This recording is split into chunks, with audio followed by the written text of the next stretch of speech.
Hi everyone, it's my Butcher Shop deck again, fresh meat deck rather, and this time I'm playing against a different archetype. It's one which is rather scary because it's Chaos Theory Magnum Opus, which means that he can very easily outpace my economy towards the mid game. So let's see how I handle such a matchup.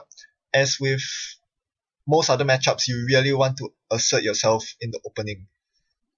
Get a very strong early game. And that's why I keep my opening hand, because it only has one agenda, and it has a marked accounts, which will definitely serve me well as I continue on in this game.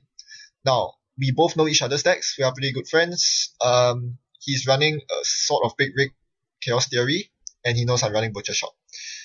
So what he does immediately is to get the Opus out and click for 6 credits. It's not, I wouldn't say it's a subpar play. You don't usually want to do that against a fast deck, but in this case it's very good because he knows and respects the threat of mid-seasons.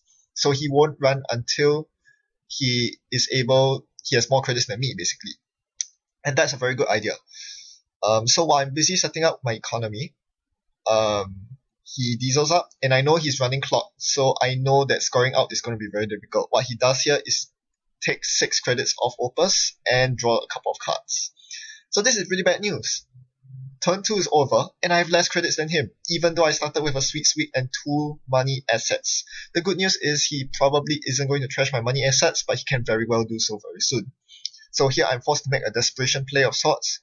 I'm going to bait him to running this remote. Of course, I would rather slip an Astro Script in, but without mid-seasons, I know I cannot do that. If I do, he will just attack my remote, get the agenda, and I cannot mid-seasons him down because I don't have one in hand. I have 2 Scorch Turfs, but no mid-seasons to follow up. To even begin the tag flooding. So what he does is a very smart thing. He vamps me and checks the remote, avoiding the need to face plant into my Cortex lock.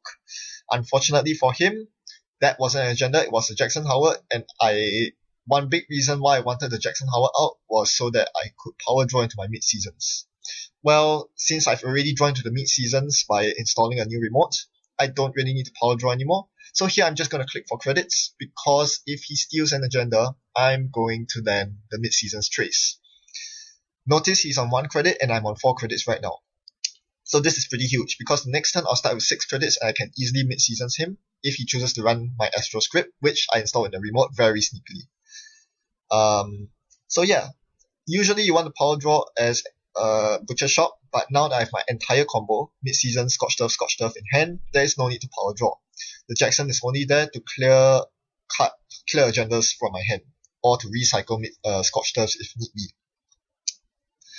So you see, with Magnum Opus he can recover very quickly. Even though that Vamp broke his back, he's now back up and running. So he decides to run my hand, and I'll let him in. If he steals the breaking news, I'm coming out ahead as well. He sees the quandary. No big deal. And he clicks Magnum. So this is my chance. Do I score the Astro Script here? He did not check it. Should I? I decide to score the Astro Script. This is quite important. Once you score an Astro Script, you can really place the pressure on the runner. I didn't really think of this when I was playing this game against my friend, but after the fact, he told me that being able to sneak out an Astro Script like that really puts the pressure on him, because now he has to run every single remote. He has to respect the threat of an advancement into breaking news or that sort. Speaking of breaking news, he just found one. Good for him. And he's on more credits than me, which is pretty crappy. Yeah. He does the right thing here. He hits Magnum such that he gets into a very safe credit range and installs a clone chip. There's nothing in his heap right now. The good news is, because he spends so much time trying to compete with me on economy and vamping me, he has no rig out. He has not a single breaker. So my R&D is very safe, even though it's protected by a single pop-up. I install a TGTBT into the remote. Hopefully I can bait him into running it. He plays Quality Time, which drops his credit level down to 7. He plays the same old thing, and he runs my remote. Now the good news for him here is he doesn't run it on last click. That is an instant Scorch Turf death if he did. Instead, he has the time to clear the tag. But being forced to steal this agenda makes me pull out way ahead. Now it turns on mid-seasons, and this is why TGTBT is so good. He didn't expect the TGTBT, and because of that, I'm going to get a big mid-seasons trace off. I couldn't mid-seasons double Scotch him. I didn't have enough credits for that. So instead, what I did was to hedge fund before firing off mid-seasons, and I know that he has the capacity to clear 2 tags a turn between magnum opus and clearing tags manually. So I am forced to throw out a very big trace and land 8 tags on him. He did the right thing here to clear tags, knowing that he hasn't drawn his plus creed yet. So he clears 2 tags, but it's too late for him. With my drip economy, I got up to 3 credits, allowing me to Scorch Traffic Accident him with the Traffic Accident that I just top decked off the top of my deck. And that is GG. So now on to some post-game analysis. What won me the game there? Well, if you are thinking bloody good luck, you're probably right. I drew every single card exactly where I needed it. The moment I installed the Astro, hey look, a mid-season's top deck. The moment I wanted to land a mid-season trace on him, oh look, a TGTBT. Very convenient to install. Make him run on it. And the moment I landed tags on him, I was about to play the mid-seasons. Oh, a hedge fund. How convenient. And finally, when I had 3 credits, I couldn't actually win the game unless I top decked a Traffic Accident, and sure enough I did. I won the game very quickly. So all these factors combined allowed me to win the game very handily.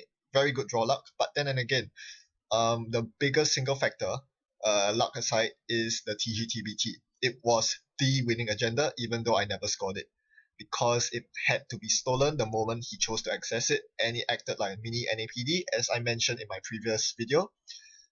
You are forced to take it, which means it enables mid-seasons. You have to take the tempo hit of clearing the tag unless you want to die the next turn, and that allows me to trace you, spend less credits to trace you for the same amount of tags, which is always good.